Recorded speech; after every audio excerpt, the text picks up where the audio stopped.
மதிமுகம் செய்திகள். இன்றைய முக்கிய நிகழ்வுகளை பார்ப்பதற்கு முன்பாக தலைப்புச் செய்திகளை பார்க்கலாம். இந்தியா கூட்டணியின் தேனி, திண்டுக்கல் வேட்பாளர்களை ஆதரித்து பிரச்சாரத்தில் ஈடுபட்டார் முதலமைச்சர் மு.க.ஸ்டாலின். ஈகை திருநாள் மனிதநேயத்தின் மகத்துவத்தையும் உன்னதத்தையும் உரைத்திடும் பொன்னாள். வைகோ ரமலான் வாழ்த்து. துரை வைகோ பெருவாரியான வாக்கு வித்தியாசத்தில் வெற்றி பெறுவார். பள்ளி கல்வித்துறை அமைச்சர் அன்பில் மகேஷ் பொய்யாமொழி பரப்புரை. உலக ஹோமியோபதி தினத்தை முன்னிட்டு ஹோமியோபதி கருத்தரங்கை தொடங்கி வைத்தார் குடியரசுத் தலைவர். தமிழ்நாடு முழுவதும் பாஜக அலை வீசுகிறது. கோவையில் பிரதமர் நரேந்திர மோடி உரை. ரோட் ஷோ நடத்தினால் மக்கள் ஓட்டு போடுவார்களா? பாஜக அரசு மீது எடப்பாடி பழனிசாமி சரமாரி குற்றச்சாட்டு. விரிவான செய்திகள். தேனியில் இன்று நடைபெறவுள்ள பிரம்மாண்ட பொதுக்கூட்டத்தில் இந்தியா கூட்டணியின் தேனி, திண்டுக்கல் வேட்பாளர்களை ஆதரித்து முதலமைச்சர் மு.க.ஸ்டாலின் பிரச்சாரத்தில் ஈடுபட்டார். நாடாளுமன்ற தேர்தலை ஒட்டி திமுக வேட்பாளர்கள் இந்தியா கூட்டணி வேட்பாளர்களை ஆதரித்து முதலமைச்சர் மு.க.ஸ்டாலின் தமிழ்நாட்டில் உள்ள அனைத்து மாவட்டங்களிலும் வாக்கு சேகரித்து வருகிறார்.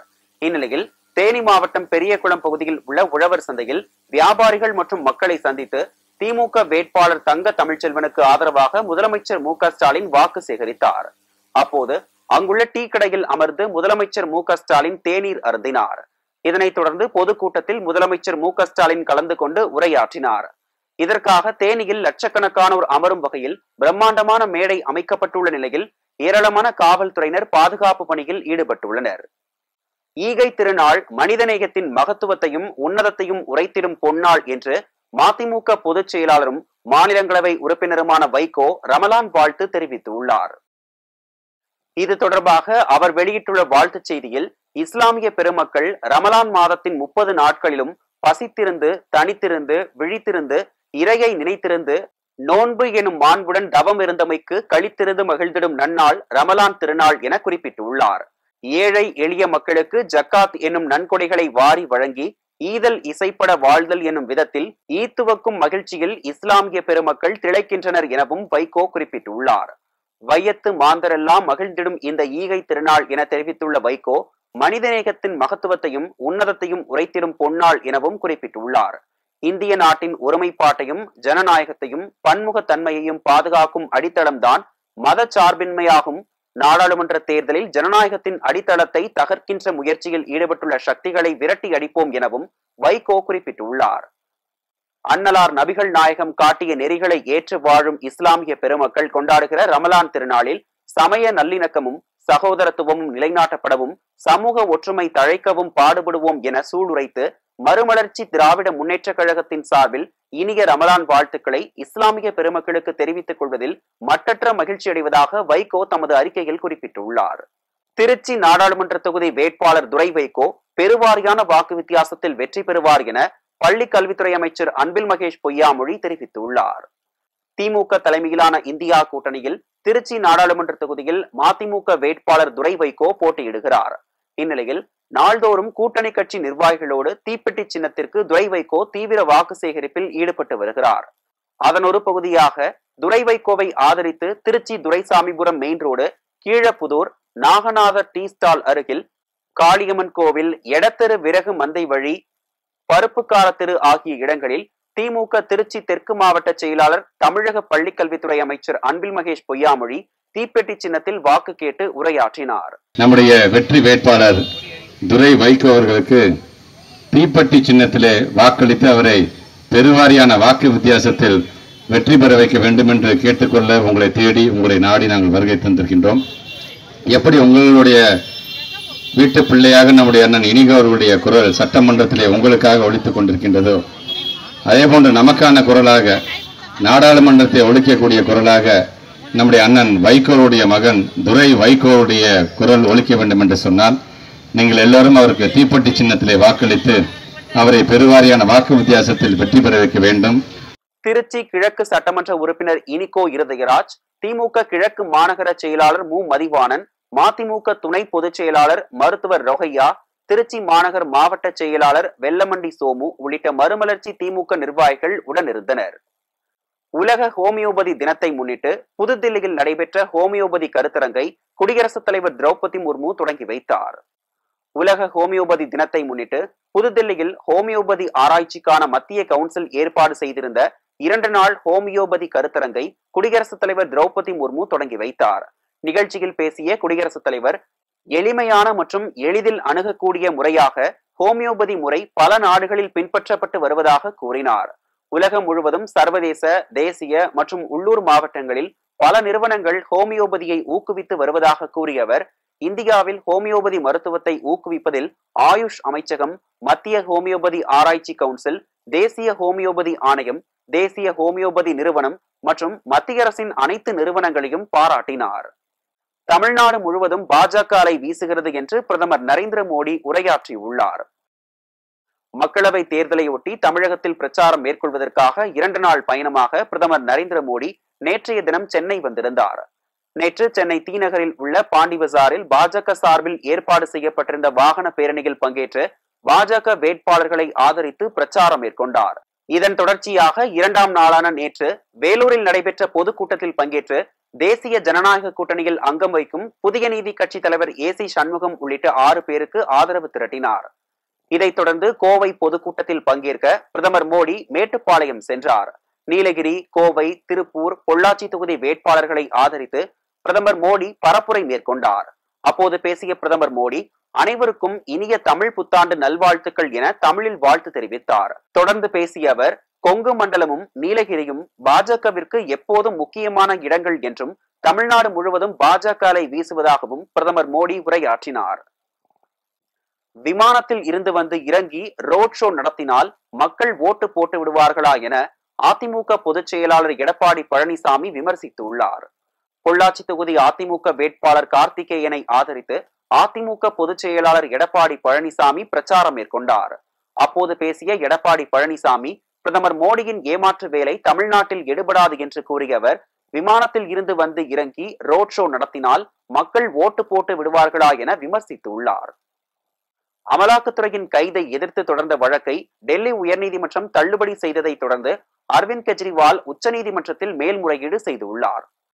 டெல்லி புதிய மதுபான கொள்கை வழக்கில் அம்மாநில முதலமைச்சர் அரவிந்த் கெஜ்ரிவாலை அமலாக்கத்துறை கடந்த மாதம் 21ஆம் தேதி கைது செய்து தற்போது திகார் சிறையில் அடைக்கப்பட்டுள்ளார். ஜாமீன் கோரியும் அமலாக்கத்துறை கைது நடவடிக்கை சட்டவிரோதம் என்று அறிவிக்க வேண்டும் என்று கோரியும் அரவிந்த் கெஜ்ரிவால் டெல்லி உயர்நீதிமன்றத்தில் மனு தாக்கல் செய்திருந்தார்.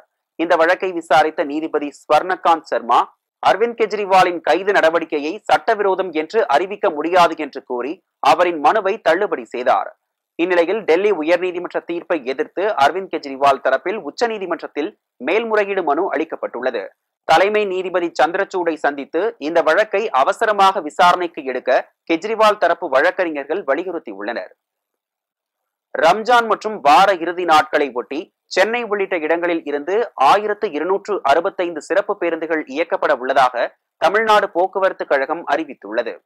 இது தொடர்பாக விரைவு போக்குவரத்து கழக மேலாண் இயக்குனர் ஆர் மோகன் வெளியிட்ட செய்திக்குறிப்பில், ஏப்ரல் 11ஆம் தேதி ரம்ஜான் பண்டிகை, 13, 14 வார இறுதி நாட்கள் என்பதால் சென்னையில் இருந்தும் தமிழகத்தின் பல்வேறு இடங்களில் இருந்தும் ஏராளமானோர் பயணம் மேற்கொள்வார்கள் என எதிர்பார்க்கப்படுகிறது. இதை கருத்தில் கொண்டு தமிழ்நாடு அரசு போக்குவரத்து கழகங்கள் சார்பில் நாள்தோறும் இயக்கப்படும் பேருந்துகளுடன் கூடுதலாக சிறப்பு பேருந்துகள் இயக்க திட்டமிடப்பட்டுள்ளது. அதன்படி சென்னை கிளாம்பாக்கத்தில் இருந்து திருவண்ணாமலை, திருச்சி, கும்பகோணம், மதுரை, திருநெல்வேலி, நாகர்கோவில், கன்னியாகுமரி, தூத்துக்குடி, கோயம்புத்தூர், சேலம், ஈரோடு, திருப்பூர் ஆகிய இடங்களுக்கு 3 நாட்களும் 945 பேருந்துகள் இயக்கப்பட உள்ளன. கோயம்பேட்டில் இருந்து நாகப்பட்டினம், வேளாங்கண்ணி, ஹோசூர், பெங்களூரு ஆகிய இடங்களுக்கு 120 சிறப்பு பேருந்துகள் இயக்கப்பட உள்ளன. மேலும் பெங்களூரு, திருப்பூர், ஈரோடு, கோயம்புத்தூர் உள்ளிட்ட பல்வேறு இடங்களில் இருந்து பிற பகுதிகளுக்கு 200 சிறப்பு பேருந்துகள் என மொத்தமாக 1265 பேருந்துகள் இயக்க திட்டமிடப்பட்டுள்ளது. இந்த பேருந்துகளில் www.tnstc.in என்ற இணையதளம் மற்றும் TNSTC செயலி மூலமாகவும் முன்பதிவு செய்து பயணிக்க வழிவகை செய்யப்பட்டுள்ளது. நெல்லையில் ராகுல் காந்தி பிரச்சாரம் மேற்கொள்ள உள்ள நிலையில் நாளை முதல் 2 நாட்களுக்கு ட்ரோன்கள் பறக்க தடை விதிக்கப்பட்டுள்ளது. தமிழகத்தில் போட்டியிடும் இந்தியா கூட்டணி வேட்பாளர்களை ஆதரித்து பிரச்சாரம் செய்வதற்காக நாளை மறுநாள் ராகுல் காந்தி தமிழகம் வருகிறார். இந்த பிரச்சாரத்தின் போது நெல்லை உள்ளிட்ட 6 தென் மாவட்டங்களைச் சேர்ந்த நாடாளுமன்ற தொகுதிகளில் போட்டியிடும் இந்தியா கூட்டணி வேட்பாளர்களுக்கு ஆதரவாக பாளையங்கோட்டை ஒருங்கிணைந்த நீதிமன்ற வளாகம் எதிரே அமைந்துள்ள தனியார் பள்ளி மைதானத்தில் பொதுக்கூட்ட மேடையில் பேசுகிறார். மேலும் ராகுல் காந்தியுடன் இணைந்து முதலமைச்சர் மு க ஸ்டாலின் ஒரே மேடையில் பிரச்சாரம் மேற்கொள்ள உள்ளார். இதனையொட்டி நெல்லை மாநகர் முழுவதும் ஏப்ரல் 13ஆம் தேதி வரை 2 நாட்கள் நெல்லை மாநகர பகுதி முழுவதும் ட்ரோன்கள் பறக்க தடை விதிக்கப்படுவதாக மாநகர காவல் ஆணையாளர் மூர்த்தி உத்தரவு பிறப்பித்துள்ளார். பல்வேறு மாவட்டங்களில் நடைபெற்ற நிகழ்வுகளை களத்தில் மதிமுகம் பகுதியில் பார்க்கலாம்.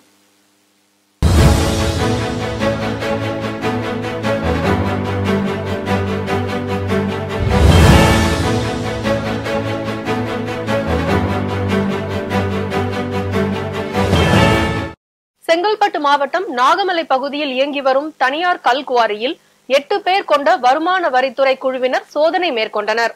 இந்த சோதனையில் 70 லட்சம் ரொக்க பணத்தை அதிகாரிகள் பறிமுதல் செய்துள்ளனர். அந்த பணம் தேர்தல் பட்டுவாடா செய்வதற்கான பதுக்கல் பணமா அல்லது வரி ஏய்ப்பு பணமா என விசாரணை மேற்கொண்டு வருகின்றனர். தமிழ்நாடு மாநில சமரச மையத்தின் அறிவுறுத்தலின்படி ஒவ்வொரு ஆண்டும் ஏப்ரல் மாதம் சமரச நாள் கொண்டாடப்பட்டு வருகிறது. அதன்படி கரூர் மாவட்ட சமரச மையம் சார்பாக சமரச நாள் கொண்டாடப்பட்டது. இந்த நிகழ்வின் தொடர்ச்சியாக சமரசம் பற்றிய விழிப்புணர்வு பேரணி நடத்தப்பட்டது. மேலும் இத்துடன் பொதுமக்களுக்கு சமரசம் குறித்த துண்டு பிரசுரங்கள் வழங்கப்பட்டன. திருப்பூர் நாடாளுமன்ற தொகுதிக்குட்பட்ட 6 சட்டமன்ற தொகுதிகளிலும் உள்ள வாக்குச்சாவடி மையங்களில் பயன்படுத்தக்கூடிய வாக்குப்பதிவு இயந்திரங்களில் வேட்பாளர்களின் பெயர் மற்றும் சின்னங்கள் பொருத்தும் பணி துவங்கியது.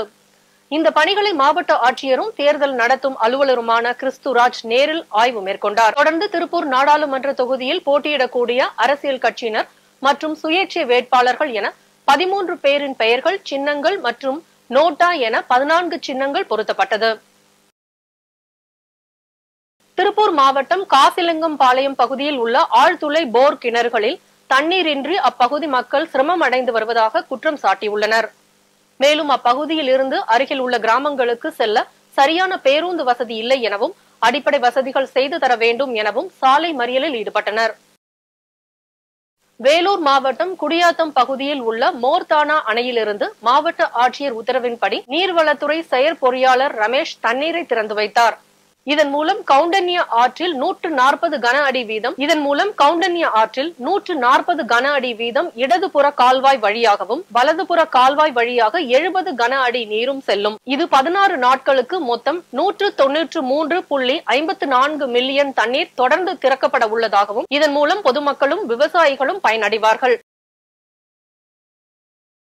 கோவை மாவட்டம் சரவணம்பட்டி பகுதியில் உள்ள பிபிஜி தொழில்நுட்ப கல்லூரி வளாகத்தில் 100% வாக்களிப்பதை உறுதி செய்யும் வகையில் விழிப்புணர்வு நிகழ்ச்சி நடைபெற்றது. சுமார் 1000க்கும் மேற்பட்ட மாணவ மாணவிகள் ஒரு விரல் மையமாக வைத்து இந்திய வரைபடம் போல் அணிவகுத்து நின்றது பார்வையாளர்களை வெகுவாக கவர்ந்தது.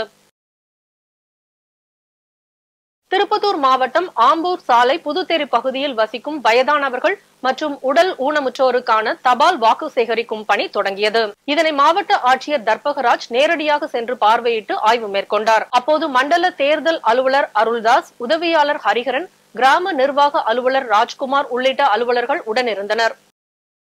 அரியலூர் மாவட்டம் கிராம நிர்வாக அலுவலருக்கு கொள்ளிடம் ஆற்றிலிருந்து மணலை ஏற்றி செல்வதாக ரகசிய தகவல் கிடைத்துள்ளது. அதன்படி அதிகாரிகள் மேற்கொண்ட சோதனையில் உதயநத்தம் கிராமத்தை சேர்ந்த செல்லதுரை, சிவசங்கர் மற்றும் தம்பிதுரை ஆகிய 3 பேரையும் மணல் கடத்தல் வழக்கில் கைது செய்து விசாரணை மேற்கொண்டு வருகின்றனர். வருகின்ற நாடாளுமன்ற தேர்தலில் தூத்துக்குடி தமிழ் விவசாயிகள் சங்கம் சார்பில் கோ கண்ணன் என்பவர் தமிழ் விவசாயிகள் சங்க தலைவர் OA நாராயணசாமி தலைமையில் வேட்பாளர் கோ கண்ணன் தனது தேர்தல் வாக்குறுதி அடங்கிய துண்டு பிரசுரத்துடன் விவசாயிக்கு ஒரு வாய்ப்பு தாருங்கள் என்று கூறி டில்லர் கலப்பை சின்னத்தில் வாக்கு சேகரித்தார். திண்டுக்கல் மாவட்டம் கொடைக்கானலில் இருந்து வத்தலகுண்டு பிரதான சாலையில் உள்ள குப்பை குழியில் வனப்பகுதியில் உள்ள உயிரினங்கள் உண்ணும் நிலை ஏற்பட்டிருப்பதாலும் அதற்கு அருகில் உள்ள நீரில் குப்பைகள் கலப்பதாலும் அவற்றை மாற்றி தர கோரி அப்பகுதி மக்கள் கோரிக்கை விடுத்துள்ளனர். திருவள்ளூர் மாவட்டம் பொன்னேரி சட்டமன்ற தொகுதிக்கு உட்பட்ட பழவேற்காடு பொன்னேரி செல்லும் சாலையில் விஜயகுமார் தலைமையிலான பறக்கும் படையினர் வாகன சோதனை பணியில் ஈடுபட்டிருந்த போது அதே பகுதியை சேர்ந்த சுந்தர் என்பவர் கொண்டு சென்ற 2,26,600 ரூபாய் பணத்திற்கு உரிய ஆவணங்கள் இல்லாததால் அவற்றை கைப்பற்றி தேர்தல் அலுவலரிடம் ஒப்படைத்தனர். மயிலாடுதுறை மாவட்டம் காஞ்சிவாய் பகுதியில் உள்ள ஆற்றங்கரை பகுதியில் தொடர்ந்து 7வது நாளாக இன்று சிறுத்தை பிடிக்கும் பணியில் வனத்துறையினர் தீவிரம் காட்டி வருவதாக மாவட்ட வன அலுவலர் அபிஷேக் தோமர் தெரிவித்துள்ளார். மேலும் தஞ்சாவூர் மற்றும் திருவாரூர் மாவட்ட எல்லை பகுதிகளில் வனத்துறை அதிகாரிகள் தீவிர சோதனையில் ஈடுபட்டு வருவதாகவும் அவர் தெரிவித்துள்ளார். சிதம்பரம் பாராளுமன்ற தொகுதியில் போட்டியிடும் விடுதலை சிறுத்தைகள் கட்சியின் தலைவர் தொல் திருமாவளவன் அவருக்கு ஆதரவாக திமுக கட்சியின் துணை பொதுச் செயலாளர் ஆர் ராசா தேர்தல் பிரச்சாரம் செய்தார். அப்போது பேசிய அவர், பிரதமர் மோடி செய்யும் ஊழல்களை எதிர்த்து கேட்கும் தைரியம் தமிழக முதலமைச்சர் ஸ்டாலினுக்கு மட்டுமே இருக்கிறது என கூறி வாக்கு சேகரிப்பில் ஈடுபட்டார். மதுரை வில்லாபுரம் பகுதியை சேர்ந்தவர் கனகவேல் விருதுநகர் திருமங்கலம் 4 வழி சாலையில் வந்து கொண்டிருந்த போது கொய்யாப்பழ வியாபாரி பாண்டி எதிரே வந்துள்ளார். அப்போது பிரேக்கை அழுத்தி காரை நிறுத்த முற்பட்டுள்ளார். ஆனால் கார் கட்டுப்பாட்டை இழந்து இருசக்கர வாகனம் மீது மோதி காரும் கவிழ்ந்து விபத்து நேர்ந்துள்ளது. இந்த விபத்தில் 6 பேர் சம்பவ இடத்திலேயே உயிரிழந்துள்ளனர். மேலும் மருத்துவமனையில் அனுமதிக்கப்பட்டிருந்த சிறு குழந்தையும் உயிரிழந்தது. சென்னை மாவட்டத்தில் உள்ள 3 நாடாளுமன்ற தொகுதிகளுக்கான மின்னணு வாக்குப்பதிவு எந்திரத்தில் வேட்பாளர்களின் பெயர் சின்னம் பொருத்தும் பணி இன்று தொடங்க உள்ளது. நாடாளுமன்ற தேர்தல் வரும் 19ஆம் தேதி நடைபெற உள்ளது. சென்னை மாவட்டத்தை பொறுத்தவரையில் வட சென்னை, மத்திய சென்னை, தென் சென்னை என 3 நாடாளுமன்ற தொகுதிகள் அடங்கும். அதில் 16 சட்டமன்ற தொகுதிகள் உள்ளன. சென்னை மாவட்டத்தில் உள்ள 3 நாடாளுமன்ற தொகுதிகளிலும் மொத்தம் 39,25,144 வாக்காளர்கள் உள்ளனர். அதன்படி வரும் நாடாளுமன்ற தேர்தலில் வட சென்னையில் 35 வேட்பாளர்களும், தென் சென்னையில் 41 வேட்பாளர்களும், மத்திய சென்னையில் 31 வேட்பாளர்களும் களம் காணுகின்றனர். அதற்காக வாக்குப்பதிவு எந்திரம் தயார்படுத்தும் பணி நடைபெற்று வருகிறது. இந்த நிலையில் வேட்பாளர் இறுதிப்பட்டியல் வெளியிட்ட பின் வாக்குப்பதிவு எந்திரத்தில் பொருத்தக்கூடிய வாக்காளர் பெயர் மற்றும் சின்னம் அச்சடிக்கும் பணி நடைபெற்று வருகிறது. தற்போது அந்த பணிகள் முடிவடைந்துள்ளது. எனவே வேட்பாளர்களின் பெயர் மற்றும் சின்னம் வாக்குப்பதிவு எந்திரத்தில் பொருத்தும் பணி இன்று வேட்பாளர்கள் முன்னிலையில் நடைபெற உள்ளது. மக்களவை தேர்தலை முன்னிட்டு தமிழ்நாட்டில் உள்ள அனைத்து திரையரங்க ஊழியர்களுக்கும் வரும் 19ஆம் தேதி விடுமுறை அறிவிக்கப்பட்டுள்ளது. நாடு முழுவதும் 543 மக்களவை தொகுதிகளில் ஏப்ரல் 19ஆம் தேதி முதல் ஜூன் 1ஆம் தேதி வரை 7 கட்டங்களாக தேர்தல் நடைபெறுகிறது. இதற்கான அனைத்து ஏற்பாடுகளையும் தேர்தல் ஆணையம் செய்துள்ளது. மக்களவை தேர்தலில் வாக்குப்பதிவு நாளில் அரசு, தனியார் நிறுவனங்களில் பொது விடுமுறை அறிவித்து தேர்தல் ஆணையம் உத்தரவிட்டிருக்கிறது. அதன்படி விடுமுறையை வழங்காத தனியார் நிறுவனங்களுக்கு எதிராக நடவடிக்கை எடுக்கப்படும் எனவும் எச்சரிக்கை விடுக்கப்பட்டுள்ளது.